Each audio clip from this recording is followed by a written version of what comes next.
Hello everyone. आज हम यहाँ पे पढ़ने वाले हैं ज्योग्राफी सोशल साइंस में। ये 10th क्लास की बुक है एनसीईआरटी की, जो कि उत्तराखंड में भी चलती है और पूरे इंडिया में भी चलती है। तो यहाँ पर हम पढ़ने वाले हैं फर्स्ट चैप्टर में। इसके बारे में आपको सबसे पहले बताऊँगी क्या मतलब होता है इसका। तो शुरू करते हैं।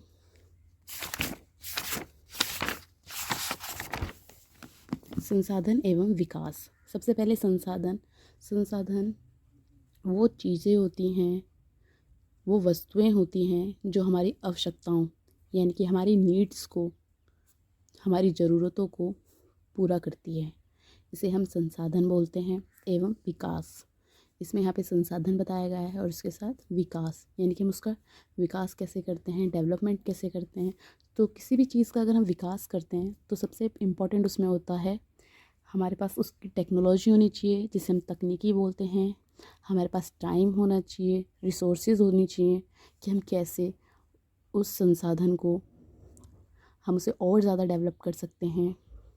तो बात करते हैं हमारे पर्यावरण में उपलब्ध प्रत्येक वस्तु जो हमारी आवश्यकताओं को पूरा करने में प्रयुक्त की जा सकती हैं और जिसको बनाने के लिए प्रौद्योगिकी उपलब्ध है, जो आर्थिक रूप से संभाव्य और सांस्कृतिक रूप से मान्य है, एक संसाधन है।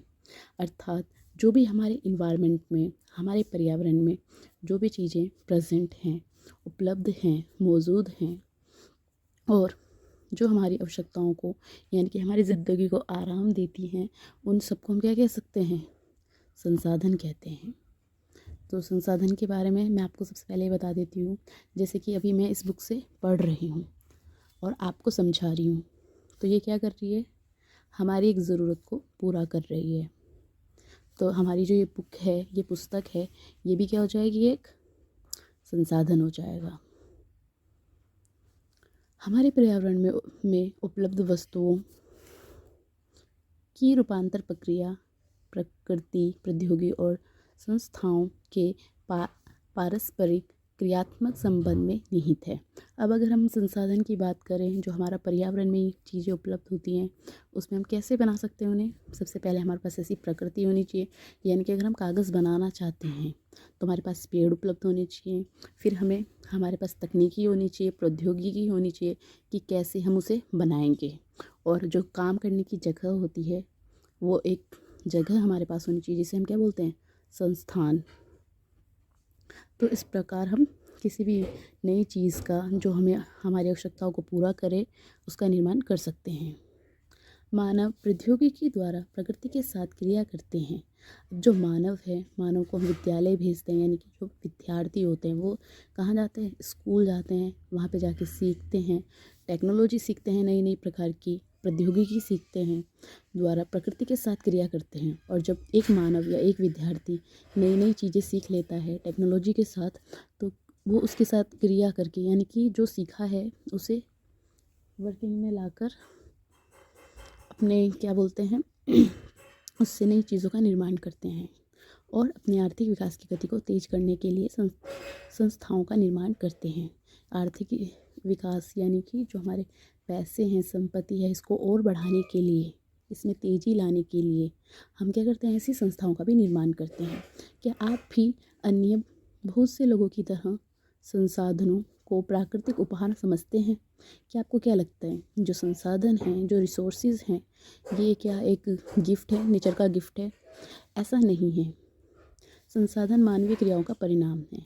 एक्चुअली में हमारे पास पेड़ पौधे भी हैं, हमारे पास सूर्य का ताप भी है और जल भी है, लेकिन वो है, लेकिन जब तक मनुष्य ने उसका ज्ञान नहीं लिया, तकनीकी नहीं सीखी, तब तक हम क्या कर सकते हैं?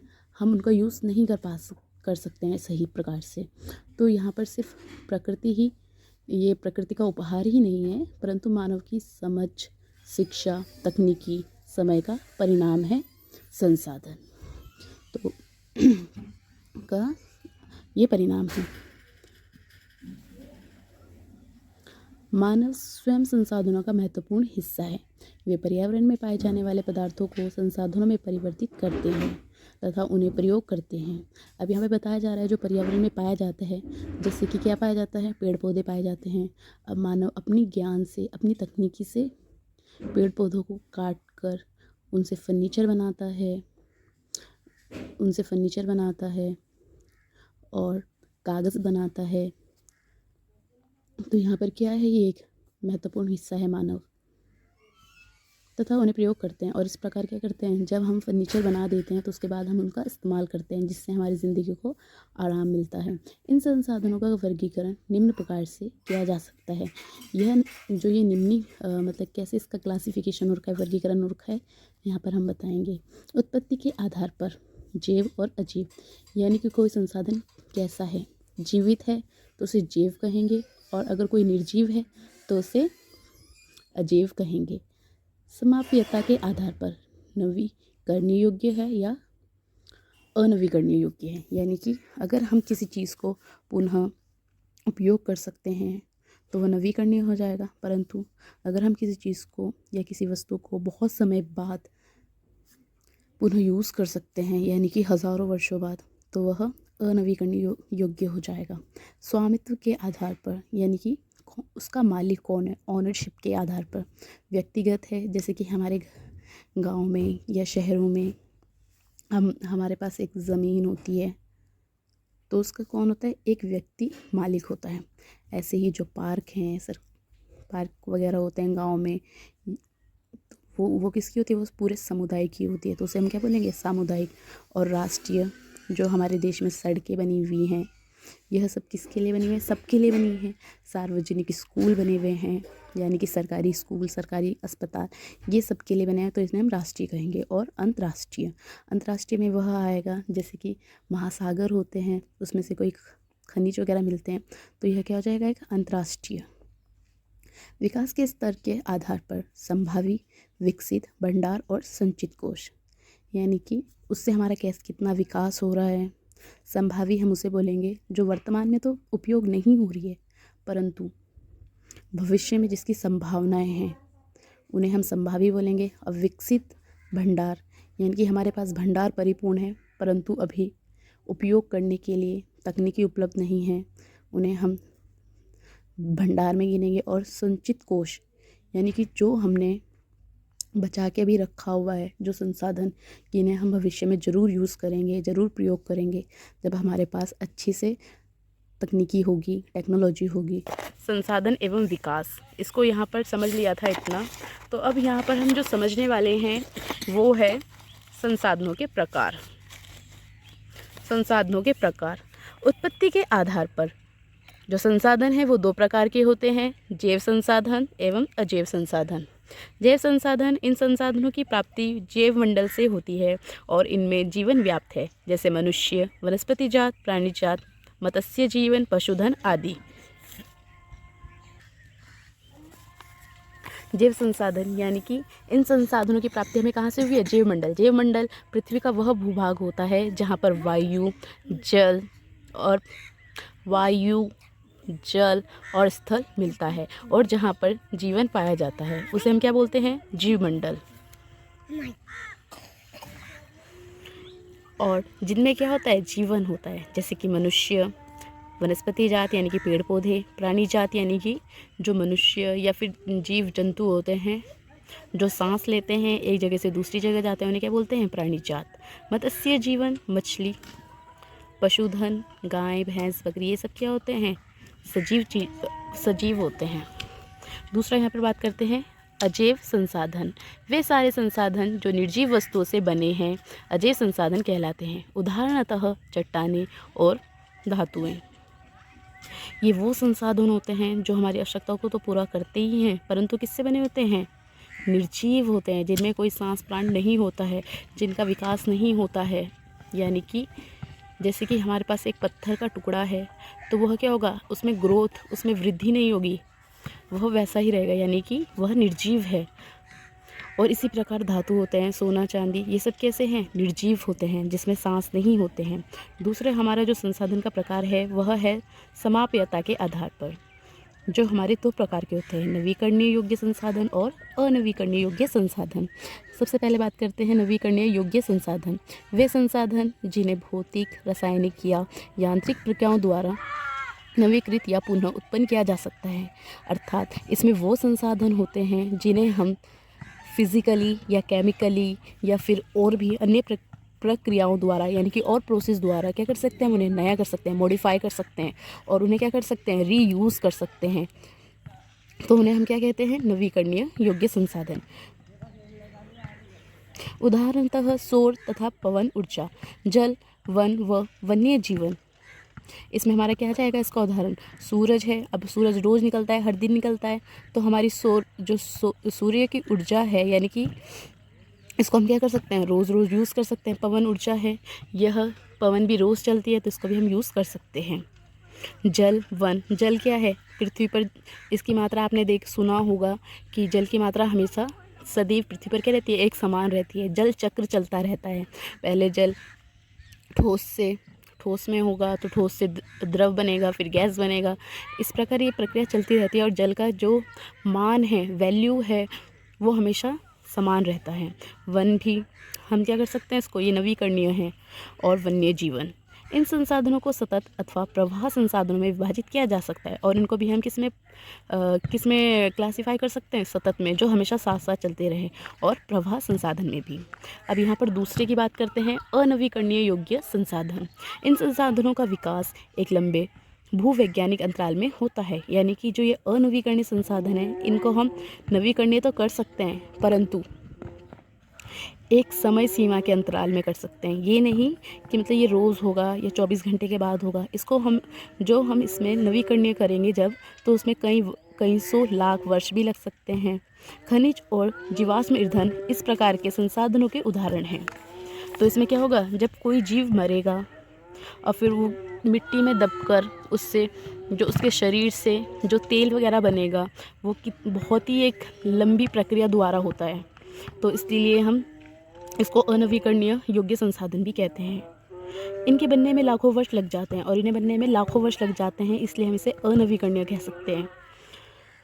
इनमें से कुछ संसाधन जैसे धातु पुनः चक्रीय हैं और कुछ संसाधन जैसे जीवाश्म ईंधन अचक्रीय हैं, वे एक बार के प्रयोग के साथ ही ख़त्म हो जाते हैं। अब यहाँ पर जैसे कि आपको पता है, अब जो हमारे जीवाश्म ईंधन है, जैसे कि पेट्रोल, डीजल, ये लाखों वर्ष तो लेता है बनने में, परंतु इसे हम एक ही बार यूज़ करते हैं, अपनी व्हीकल्स वगैरह में, गाड़ियों वगैरह में डालते हैं। और पेट्रोल क्या होता है, जब हम एक डिस्टेंस कवर करते हैं तो उसके बाद वो ख़त्म हो जाता है, उससे तो वो क्या हो गया, अचक्रीय हो गया, यानी कि हम इसे दोबारा यूज़ नहीं कर सकते। बट कुछ ऐसी भी हैं जैसे धातु वगैरह होता है, सोना चांदी, ये लाखों वर्ष तो लगाता है बनने में, परंतु इसका हम दोबारा से उपयोग कर सकते हैं, इसको हम रीयूज़ कर सकते हैं। जैसे कि आप लोगों ने सुना भी होगा कि हम लोग क्या करते हैं, जो पुराने हमारे जेवरात वगैरह होते हैं, उनमें और अच्छा नया डिज़ाइन बनवा लेते हैं। तो इस प्रकार क्या कर रहे हैं, हम धातुओं का पुनः उपयोग कर रहे हैं। तो अब यहाँ पर हम बात करते हैं स्वामित्व के आधार पर, यानी कि ऑनरशिप, मालिक कौन है, इसके आधार पर भी संसाधन कई प्रकार के होते हैं। सबसे पहले बात करते हैं व्यक्तिगत संसाधन, अर्थात वह संसाधन जिसका मालिक एक हो या एक परिवार हो मात्र, उसे हम क्या कहते हैं, व्यक्तिगत संसाधन कहते हैं। संसाधन निजी व्यक्तियों के स्वामित्व में भी होते हैं।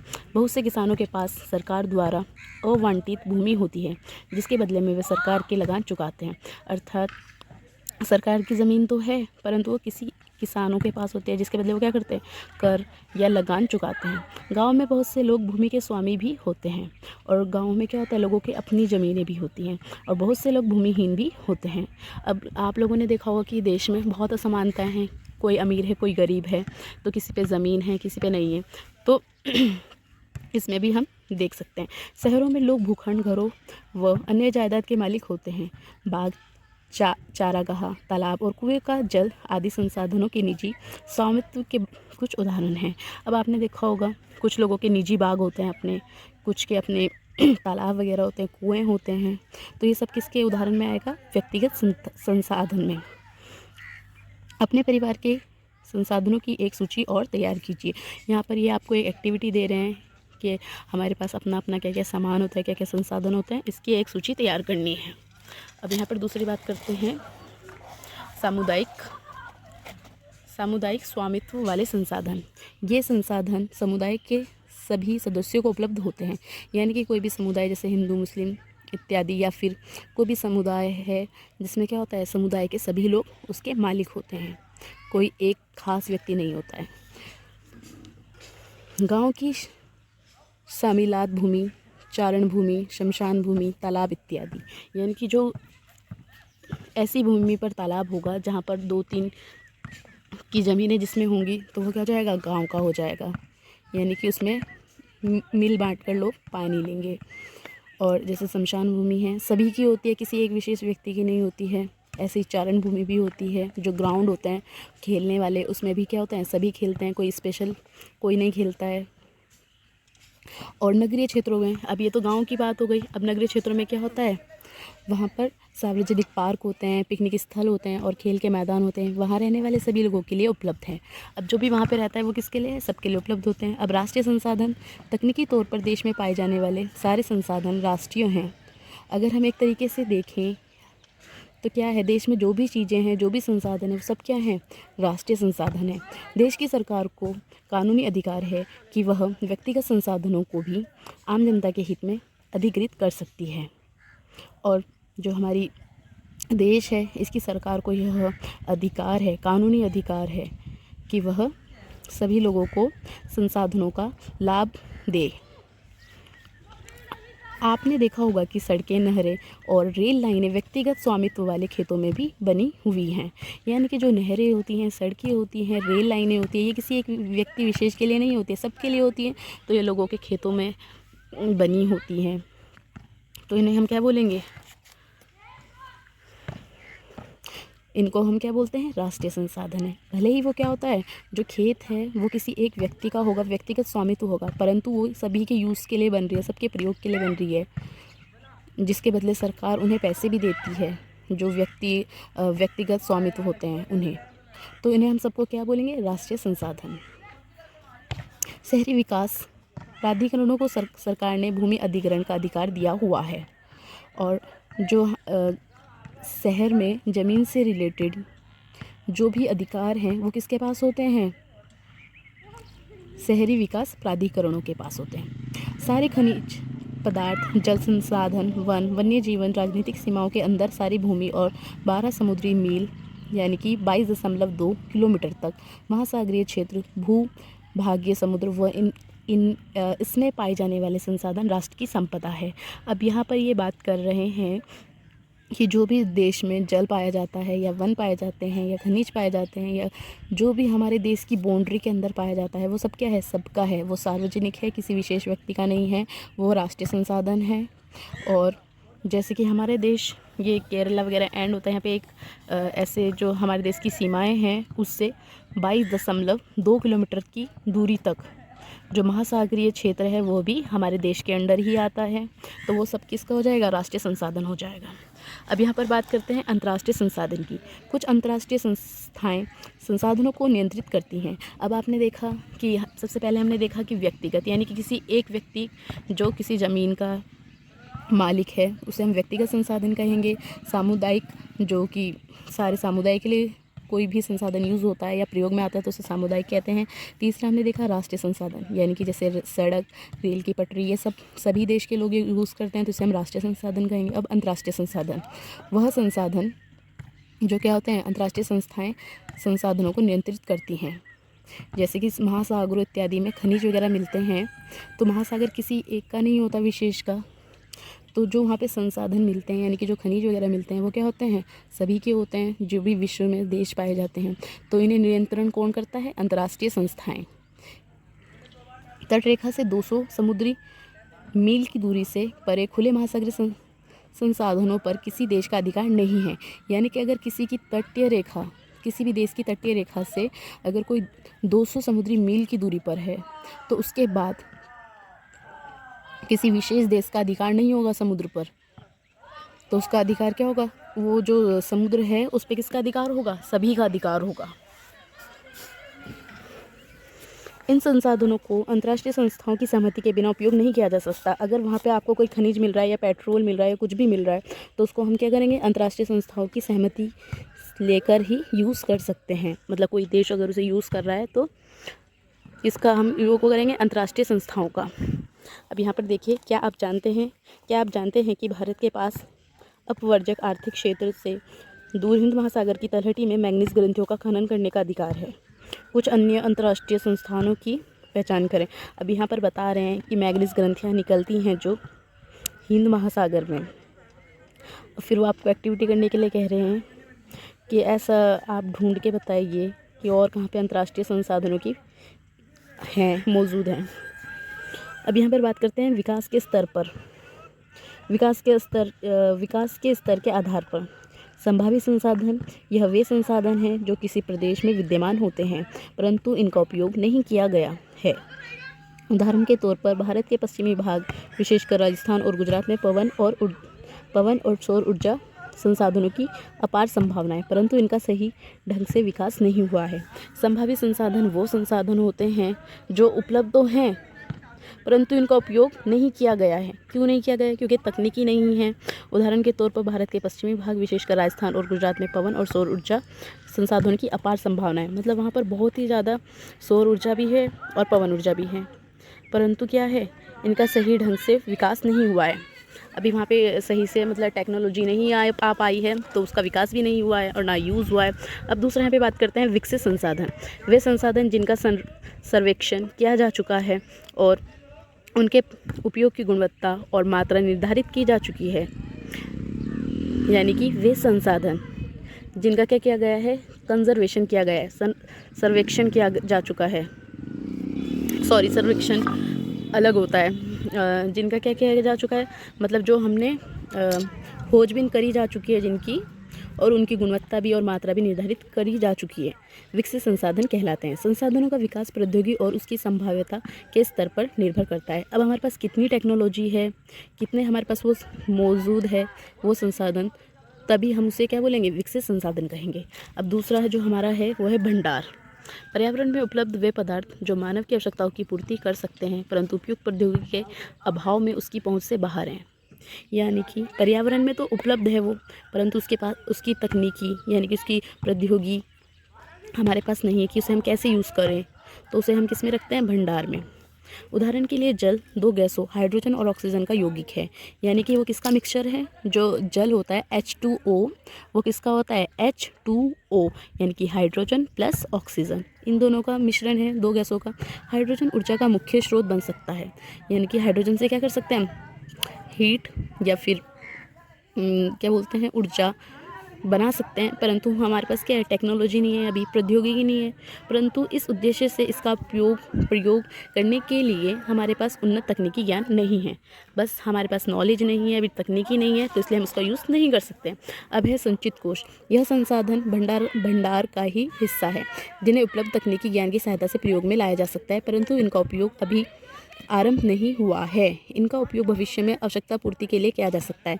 अब संचित कोष वो होते हैं, वो संसाधन होते हैं जिनका हमने क्या किया हुआ है, ये होते तो भंडार, जो भंडार है उन्हीं का एक हिस्सा होता है, परंतु और इसकी हमारे पास तकनीकी भी उपलब्ध है, परंतु हम इसे अभी यूज़ नहीं कर रहे हैं। इसे हम भविष्य में प्रयोग कर सकते हैं जब हमें उनकी आवश्यकता होगी। नदियों के जल को विद्युत पैदा करने में प्रयुक्त किया जा सकता है, परंतु वर्तमान समय में इसका उपयोग सीमित पैमाने पर ही हो रहा है। इस प्रकार बांधों में जल, वन आदि संचित कोष है जिनका उपयोग भविष्य में किया जा सकता है। जैसे कि अभी हमारे पास नदियों के पानी से हम क्या कर सकते हैं, ऊर्जा बना सकते हैं, यानी कि बिजली बना सकते हैं, परंतु हम क्या कर रहे हैं, कम उपयोग कर रहे हैं। अभी हमें इतनी नीड नहीं है कि हम नदियों के पानी से या बांधों के पानी से ज़्यादा बिजली बनाएं, तो इसलिए अभी हम क्या कर रहे हैं, इसको संचित करके रखा हुआ है, हम इसे भविष्य में यूज़ कर सकते हैं। तो यहाँ पर हमने ये पढ़ लिया, संसाधनों के वर्गीकरण हमने पढ़ लिए हैं यहाँ पर। अब मैं आगे की वीडियो में आपको पढ़ाऊँगी कि संसाधनों का विकास। तो थैंक यू सो मच।